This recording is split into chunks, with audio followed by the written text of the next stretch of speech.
Hi and welcome back to the channel. Yep, the audio is back and I'm back to face to camera rather than top down because that experiment last video didn't work. So what I have for you here is a haul of the recent things I've picked up. I've got a whole bunch of things from Indicator in the UK. I've got one thing from Imprint here in Australia, and I want to watch them all and I want to review most of them. So they're really eclectic, really different, really interesting bunch of films from the 1930s through to the 1970s. And it's time to get started. So we'll start with a movie that doesn't get a lot of love. It's a movie by a fairly well-known director who gets a lot of credit for a lot of movies, and one of his movies in particular is getting a lot of traction at the moment among people who like cult horror films. But this one is The Kind of Bastard Child. It's from 2001. It's directed by the wonderful John Carpenter, and it is Ghosts of Mars, and I'm getting a reflection there. Ghosts of Mars. Now, this one doesn't get much love at all, even though it does have an early role by Jason Statham in it. It stars Natasha Henstridge, Pam Grier's in it as well. Who else have we got? Clea Duvall, Joanna Cassidy, and it's basically a western set on Mars. And that's pretty much what you need to know. It's set up like that. It's got a train traveling across Mars. It's got people affected by an alien virus or an alien symbiont who are going totally crazy. And it's set in a future where women are in charge and men aren't. So it's got that kind of slightly different thing about it. It's not A-grade John Carpenter, but I like it. I like the idea of John Carpenter trying something different and letting women have the strong roles in movies rather than just the guys, even though it does have Statham in it, back when he had a margin of hair on the top of his head. But Ghosts of Mars, if you're a John Carpenter fan, you're going to have it. You were also going to have Escape from LA for that matter. But I kind of like it. It's not something I love, but it's something I like. Now this one's got a ton of extras on it. It's got an alternative audio commentary with director John Carpenter and actress Natasha Henstridge. The Guardian interview with John Carpenter, Part 2, 1984 to 1994. The director in discussion with Nigel Floyd at the National Film Theatre, London. It's got a video diary of making the film as well, because video diaries were very big back in those days. It's got scoring of Ghost of Mars. It's got a special effects deconstruction, concept art, original theatrical trailer, new and improved English subtitles for the deaf and hard of hearing. So yeah, you got a lot of extras on there for the price. And I got these ones, I think it was like 5 for 40 quid UK.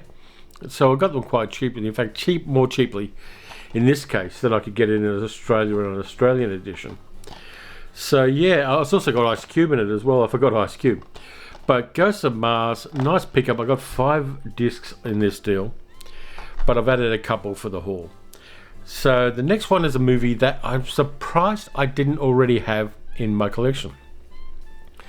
As viewers of the channel know, I'm a big Fritz Lang fan, and this is probably the last great American movie that Fritz Lang directed. It's from 1953. It stars Glenn Ford, Lee Marvin and Gloria Graham, and also Jocelyn Brando, Marlon Brando's sister. The Big Heat. I'm stunned that I didn't have this in the collection already. Maybe I had it back in VHS days and I just kind of in my mind had it that I already had it. But yeah, it's directed by Fritz Lang, based on the Saturday Evening Post serial by William P. McGivern. And it's a nice hardcore little movie with that great ending, and Gloria Graham's very good in it, but then she was good in most things she did. Glenn Ford is good in it, and Lee Marvin as the gangster is again Lee Marvin, so there's nothing not to love there. This one's got a few extras. It's got Tony Raines on Fritz Lang and The Big Heat, a newly filmed appreciation of the movie. Martin Scorsese on The Big Heat. Michael Mann on The Big Heat. An isolated score experience, so the soundtrack separated out from everything else. Original theatrical trailer, image gallery, and the improved English subtitles for the hard of hearing and deaf. So yeah, I'm going to rewatch this one soon because I haven't watched it in a few years, and I like what it does, and I like the kind of intensity that Fritz Lang brings to this movie. It's a crime drama, kind of dialed up to 11. And I really appreciate that. See, it says a hard cop and a soft dame in a brass knuckle thriller. That's worth the price of admission. So then I got 2 discs of Obscurities, which were written by a very well-regarded film director and writer. And they're called Sam Fuller's Storyteller, Volume 1 and Volume 2. And I don't know anything much about these movies apart from the titles and who's in them. But I got 5 movies on 2 discs, and I'm quite happy with it. Volume 1 has some things that Fuller co-wrote in the 1930s before he went to World War II. This is the 1930s, 1937, 1938, 1943. Which has It Happened in Hollywood, which stars Richard Dix and Fay Wray in it. A thing called Adventure in Sahara, which stars Paul Kelly from 1938. And it's got Power of the Press, a movie with Guy Kibbe, Otto Kruger and Victor Jory in it from 1943. Now, I know nothing about these movies apart from the Fuller's involvement and who is in them. So I'm going to go in these ones cold. They're obviously programmers from the late 30s and early 1940s. But I'm going to watch them and see if there are any of those Fuller touches in them. They're going to be fun to watch anyway. And usually with these second bill programmers, they usually run 90 minutes or less. Let's see if I can find out. That doesn't tell me. Actually, 68, 57, and 64 minutes. So they're very short films for second features. So, of course, I had to get the second volume, which is called, oddly enough, Samuel Fuller's Storyteller Volume 2. This one has a couple of films I haven't even heard of. There's the cover. It's got Shockproof from 1949, starring Cornel Wilde, written by Helen Deutsch and Samuel Fuller, and directed by Douglas Sirk. Now, Douglas Sirk hit his stride in the 1950s with those kind of what were called women's pictures with Jane Wyman and Rock Hudson in them. And yeah, so an early Douglas Sirk film with a script co-written by Sam Fuller. I am there. And it's got Cornel Wilde, and I like Cornel Wilde as well. Then we got something from 1952 called, that one was from 1949 by the way.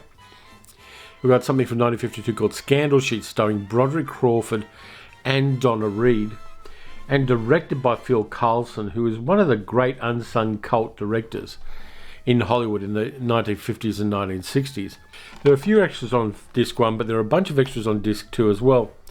An original Scandal Sheet trailer, image gallery. Again, you've got the subtitles there for the people who are hard of hearing. But these two together are going to be a great evening in. But all of the movies are 83 minutes is the longest one, and the shortest one's less than an hour. So you can probably binge these in a long night. And I hadn't heard about these, and I want to see them now because of that love that I have for the cinema of Samuel Fuller. Low budget Hollywood is sometimes really interesting because of the ways that they circumvent and turn that kind of austerity into a virtue, and the way that the cinematographers use limited sets and things like that. It's going to be a lot of fun to watch those, and just look out for those bits and pieces. Again, I got these really cheaply, so I'm incredibly happy about that. The next one is a movie I knew nothing about until I looked it up last night and found out that it wasn't the kind of horror film that I thought it was. This one's from 1977. It's a UK film directed by Norman J. Warren, so I should have known it would be a sleaze fest. And it's a thing called Prey, which I picked up just to make up the 5 discs I needed for the deal, really. And what I found out about it is it's about a shape-shifting alien who comes to Earth and harasses a pair of lesbians. Now, that's all I know about it. There are a lot of extras in this one, and too many of them, in fact, to read out and write down without knowing what the movie is. There are a couple of short films in here as well that Norman J. Warren made, so they kind of filled it out with a bit of documentary stuff, a little on-set footage, and a few short films made by Norman J. Warren. So I'm kind of looking forward to and dreading that one at the same time, and that's not a bad thing in itself. If I can find some footage or a trailer for this, I'll put it up during this video. Then there's one that I picked up a little while ago. Again, it's another indicator film from the UK. And it's a bit of a hidden gem comedy, a very bleak and black comedy from 1971, the only movie ever directed by Alan Arkin. And it's a little thing called Little Murders, based on a play by Jules Pfeiffer. It stars Elliot Gould, Donald Sutherland, Lou Jacobi, and Marcia Rod. And it's a weird film. It's set in modern New York at the time, 1971, but it's kind of dystopian as well, because there are a lot of unsolved murders. There are snipers shooting people. The main character, played by Elliot Gould, keeps getting beaten up on the street, mostly because of the art that he produces. He's a photographer who used to be a very successful commercial photographer, but the crappy nature of the world made him kind of diminish his talent to the point where the only thing he does now is takes photos of shit on the streets of New York. Literal shit. And apparently he's been very well regarded in a couple of gallery showings, just showing his pictures of shit, which is a nice satire on art and photography, for that matter. It's got a really nice little cameo, the Donald Sutherland cameo, playing the guy who officiates at the wedding of the Elliot Gould character of Marcia Rod. Is fun. That wedding scene is one of the great comedy bits, even though it does end on the Donald Sutherland character outing somebody as gay, which doesn't play too well to a modern audience. But up until that point, it's very funny. It's got Alan Arkin going over the top, playing a policeman who's investigating a murder. In fact, a number of murders. It's got Lou Jacobi playing a judge in a little kind of standalone scene, which is totally crazy. And it's a very dark film. And in fact, they've got a modern interview with Alan Arkin about directing this, because they let him direct the film, and he didn't know how to do it, so he actually worked really well with the cinematographer who talked him through stuff, and he gave the cinematographer a lot more agency than cinematographers usually get in films. So they really kind of collaborated on directing this film. There's a bunch of other extras in recordings of people involved talking about the film. It's got an audio commentary with Elliot Gould and Jules Pfeiffer from 2004. Audio commentary with film journalist Sam Dargan. Introduction by Alan Arkin and Jules Pfeiffer. There's an interview from 2018 with Elliot Gould about the film. So this one is very much a hidden gem. I watched it the other week and it still holds up. It's not exactly contemporary, but it's still a lot of fun. You can tell it was based on a play, and that's not necessarily a bad thing. But there's a couple of shocks in it, a couple of really what the hell scenes. But I think it works really well, and it's one of those 1970s comedies. There's a 5-year period you can kind of group a bunch of transgressive comedies in. You can start out with The President's Analyst, which Imprint have put out a couple of years ago, and go through to a whole bunch of increasingly transgressive comedies, including MASH, the Robert Altman movie with Elliot Gould and Donald Sutherland in it. But Little Murders is definitely in that little patch of really critical of society comedies that were made on the fringes of the studio system at the time. So that one's a definite recommend from me. The last one I've got for you, I got today. Now, there's two movies about Vikings from the late 1950s and early 1960s that people remember. The first one is The Vikings, which has Ernest Borgnine and Kirk Douglas and Tony Curtis in it. And people remember that one a lot. But people tend to forget that about 5 years later, Jack Cardiff directed another Vikings film called The Long Ships, which has got a killer cast. It's got Richard Widmark, who I always like, Sidney Poitier playing a Moorish prince, Russ Tamblyn, and Oscar Homolka playing a Viking. Now, if you know Oscar Homolka, him playing a Viking is fantastic. It's also got Lionel Jeffries playing, I think, a eunuch.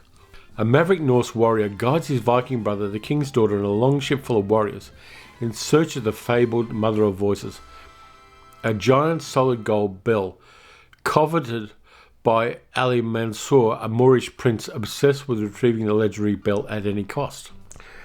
Nice, solid adventure film, directed by one of the great cinematographers of the 20th century, Jack Cardiff. Let's see what we got as extras. We've got an audio commentary by Philippa Story and Philippa Berry, an interview with an actress who was in it called Jean Moody from 2022, an interview with actress Julie Samuel, who was also in it from 2022, Kim Newman on the Longships, and film historian Sheldon Hall on the Longship. So it's got some pretty good extras in it. And is this one, it doesn't tell me that this is region free or not. I'll check the inside cover, that sometimes tells me. Yeah, this is another one of those interesting imprint ones. I've got another imprint movie coming out soon. Let me put it that way. I've got another imprint movie coming out soon. I may well review these two back to back, because I think they're both interesting films. I'm not going to tell you what the other one is just yet.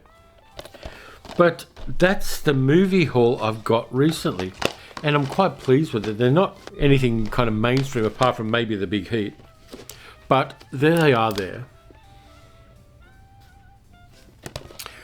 And it's winter here at the moment, so they're good late night and kind of cold night viewing to dive back and watch these films and discover a few of them for the first time. It's going to be great fun doing that. Anyway, that's it for this time around. If you enjoyed the video, please like, subscribe, leave a comment, and hit the notification bell so that YouTube can tell you when I put out a new video.